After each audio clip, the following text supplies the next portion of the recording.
Assalamualaikum warahmatullahi wabarakatuh.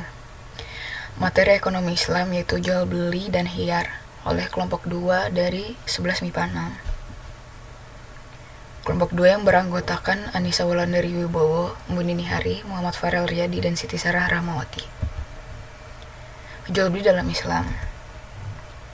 Pengertian jual beli dalam Islam secara bahasa berasal dari kata al-bayu yang memiliki arti mengambil dan memberikan sesuatu. Kata al-bayu adalah turunan atau derivat dari kata al-bara yang memiliki arti depa.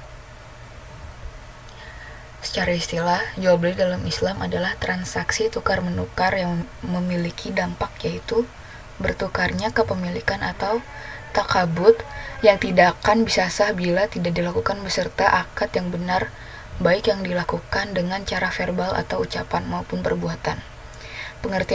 Pengertian ini dirujuk pada kitab Tawdihul Ahkam.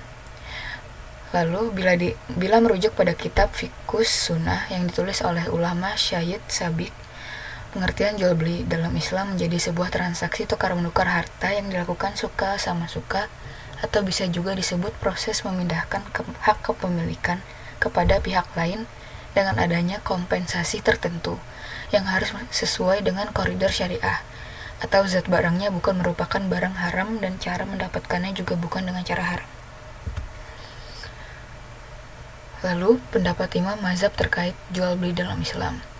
Di antaranya, Malikiyah dan Hanafiyah mendefinisikan terkait jual beli dalam Islam.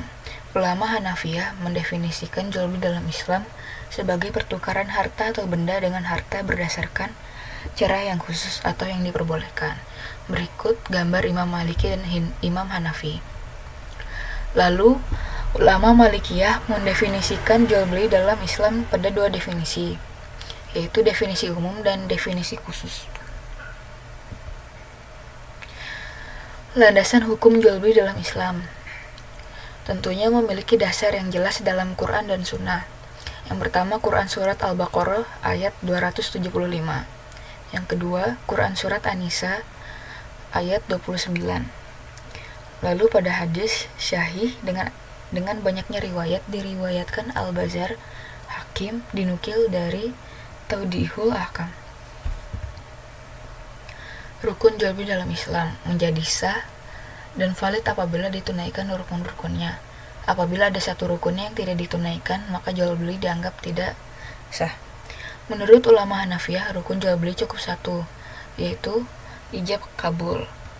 Lalu, menurut jumhur ulama menyatakan bahwa rukun jual beli paling tidak terdiri dari 4 hal, yaitu 1. Akidain, yaitu orang yang berakad baik pembeli maupun penjual. 2. Objek atau pembeli. 3. Ijab kabul atau sigat. 4. Nilai tukar pengganti barang.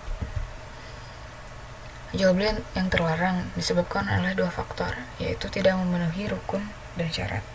Di antaranya jual beli barang yang zatnya haram seperti babi dan karm. Yang kedua, disebabkan oleh faktor yang merugikan, di antaranya jual beli orang yang masih melakukan transaksi tawar-menawar. Selanjutnya, khiyar dalam Islam. Pengertian khiyar dalam Islam secara lugah atau bahasa yaitu memilih, menyisihkan, atau menyaring. Sedangkan menurut istilah khiyar adalah hak yang dimiliki seseorang yang melakukan perjanjian usaha jual beli untuk menentukan pilihan antara meneruskan perjanjian jual beli atau membatalkannya. Dalam bisnis, khiyar adalah hal yang perlu dipertimbangkan dan juga dipahami baik oleh penjual ataupun pembeli. Tujuan adanya khiyar adalah agar kedua belah pihak, baik pembeli atau penjual, tidak mengalami kerugian atau penyesalan setelah transaksi yang diakibatkan dari sebab-sebab tertentu dari proses jual beli yang dilakukan. Jenis-jenis khiyar dalam jual beli. Dalam pelaksanaannya, khiyar memiliki beberapa jenis. Berikut beberapa jenis khiyar menurut para ulama. Yang pertama, khiyar majelis.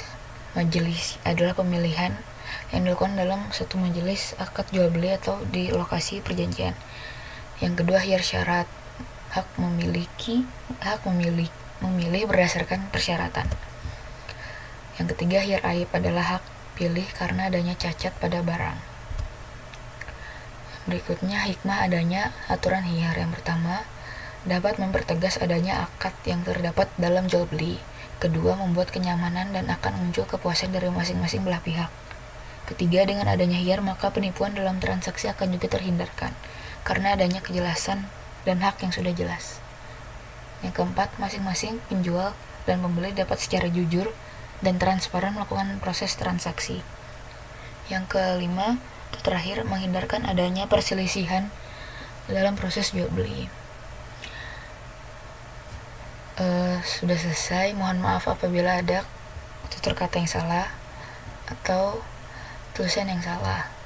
Wassalamualaikum warahmatullahi wabarakatuh.